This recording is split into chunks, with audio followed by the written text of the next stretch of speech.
Hey everyone, it's Clutch from Alfred Ojai. Thanks for joining part 2 of the Travel Teleporter series on Vietnam and Cambodia, and part 2 is Cambodia. So we left off on part 1, leaving Vietnam on the river, coming up the Mekong River, coming up to Cambodia, which is really beautiful and untouched. I really love Cambodia. So as we cruise up the river, you immediately see a change as you cross the border. And the funny thing is that when we're in Vietnam, they're always at the restaurants, oh, our food comes from Cambodia, our food comes from Cambodia, because the food is grown organically and there's no chemicals, and so they always say that. And on the boat too, oh, the food came from, like, I never even asked, but they're just making sure I knew, so I felt better, as it was more just less polluted. The water too. That was my main disappointment with Vietnam, is I thought that the water was a little polluted on the river, and so the town was too. And we'll talk about this when we do the Rwanda video, but it's just a state of mind, and it's really sad. So anyway, we continued on the cruise up the Mekong, just like Apocalypse Now, off-grid Ojai style. And really the sights were amazing. Temples and monks and, boats with fishing nets and little huts on the water, and people, generations of families have lived there. And just, the same life, and it just was pretty, just humbling. Again, I really appreciated, where we lived, but, they don't know anything else. They're coming up into the 20th century now. So this is our final kind of journey into Phnom Penh. We're kind of cruising at the last little bit of the river, and we stopped in a town. Rode some bicycles through town. It was really fun and authentic, and it was much cleaner in Cambodia. Even in the little towns, there was less trash on the ground, etc.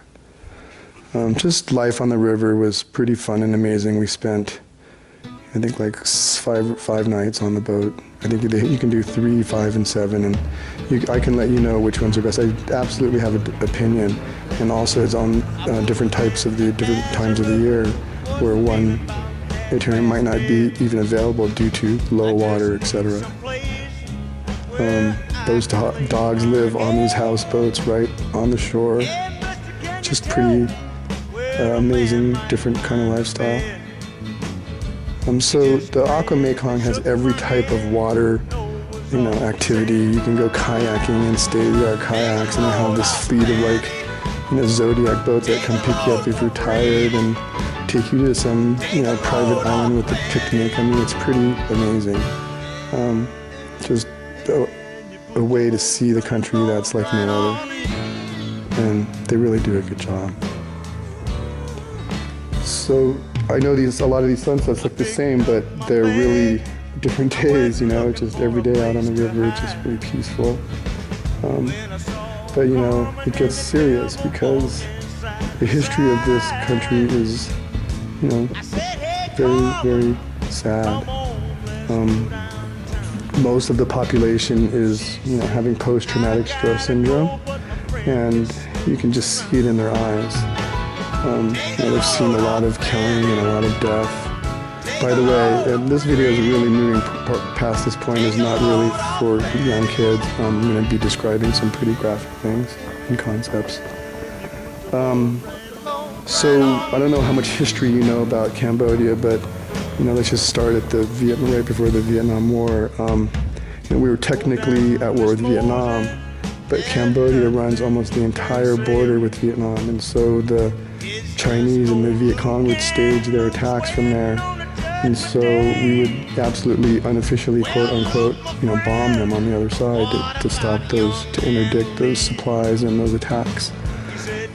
And we'll talk about this later, but that worked against us in how the Khmer Rouge took power. So, Phnom Penh, I'm going to stop here, we'll talk about this later, but Phnom Penh is a really great city, very authentic, I really loved it. You can really feel the old European flair. You've got a lot of old history of Cambodian history, and then, of course, business, etc. This is the royal palace. I think the king still lives there today, and you can see the crown jewels. You can see the wedding garments, and you can also walk through a lot of those museums and different other temples. It reminds me a lot of the palace in Bangkok, where the king and I was signing. It's very, very beautiful grounds, and just impressive. It's very orderly though, and very sterile, and you can definitely sense that. And I think that's the kind of communist overtones and the just the fear that still, we talk a lot about fear in these videos that run through these people's heads and their eyes, is really prevalent.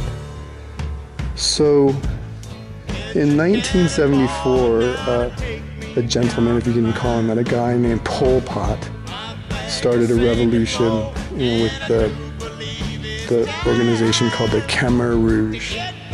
And they were a socialist, one-party, pretty extreme, one thought, no free thought kind of party. And, a lot of the stuff that he was saying made sense to the poor people and just people in general, which was that, why should they use a Western calendar? Why should we be influenced and kind of just used and abused by the Western powers? All they've done is, take our resources and enslave our people, which is true, unfortunately. But he went to a too big of an extreme. Another fascist, dictator, communist. They're all, the lines start to blur. But so we go into town, and there's this prison called S21, and they've pretty much kept it. I'm sure they haven't kept it the way it was because it's clean, but it's just shocking to see the conditions and just try to imagine what went on there, and to see the rules that they post and the torture that they did, and the thousands, probably hundreds of thousands of people that they killed right there. Pretty eye-opening. And the whole point of the killing was to purge all history. They started taking down all the statues of any historical figure of past kings. They started to basically kill police, kill politicians, even kill their own party members. And we discussed this in an earlier video. If anybody started to waver at all on their policy. And what they were trying to do is cleanse. I forget the phrase, but there was some type of cleansing where they wanted to start. And what they did was in 1974, they started in year 0. And so 1974 was year 0, 75 is year 1, etc. And so there was no history as far as they were concerned before that. And they wanted to form an agricultural kind of socialist community country that would eventually turn communist. However, the ferociousness, this particular tree, they didn't want to waste any bullets, so they would take little kids by their feet and swing them against this tree. And all of those little hand bracelets that you see, it was started, the rumor, by a Japanese tourist that left it in honor.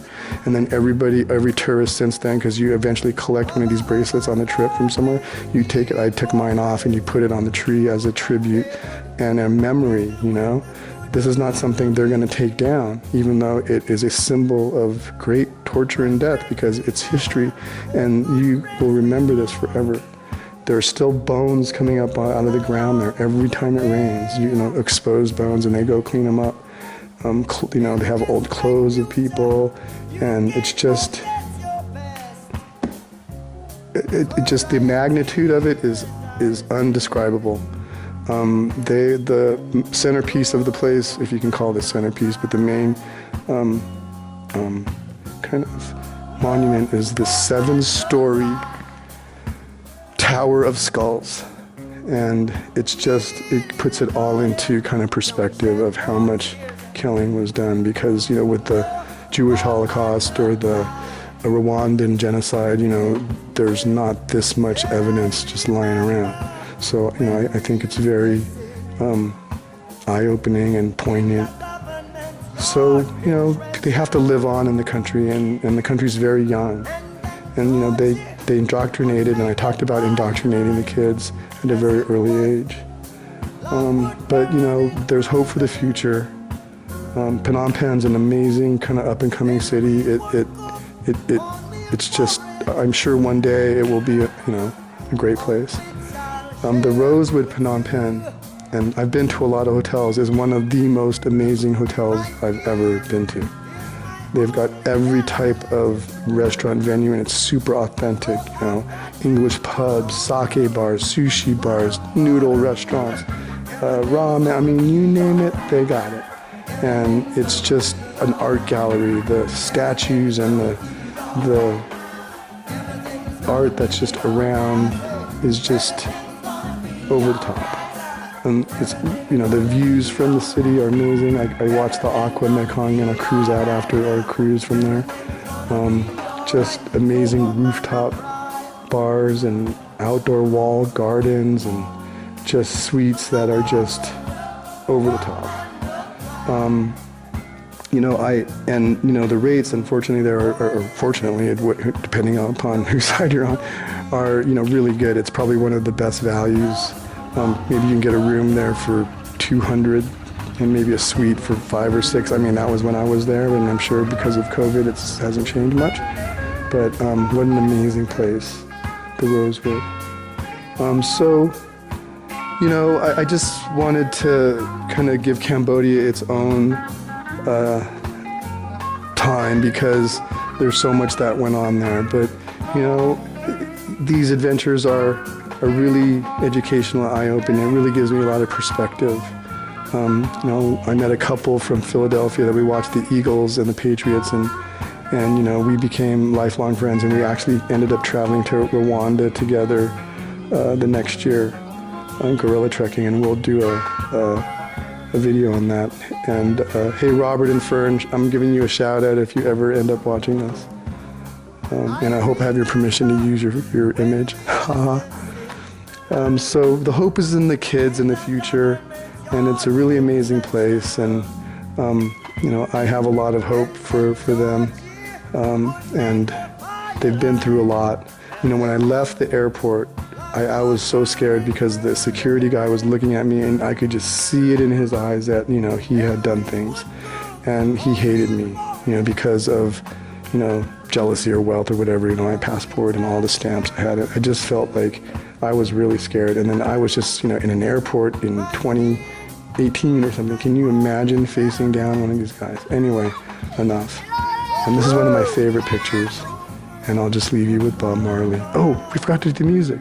The music was Buffalo Springfield. I just was looking for period music, 60s, and just if you listen to those lyrics, the same thing's going on, right? Like, something's happened in here, there's a man with a gun over there. I mean, does that sound familiar right there? History repeats itself, and I started to well up as I started to edit this video because the emotions were pouring in me because I felt like this was just kind of meant to be. As I came across that song, reminded by it at a party in Ojai the other night, and I was just trying to think of a song, and this person came up and said, hey, started talking to me about the song, and I was not asking, and I was like, that's the song. And so that's the song we led with. Went with The Weight with the band, and Bob Marley, No Woman, No Cry. Thanks a lot for watching. I hope you guys are enjoying the Travel Teleporter series. We're gonna do even better next week. Okay. Be healthy and be kind. Clutch out.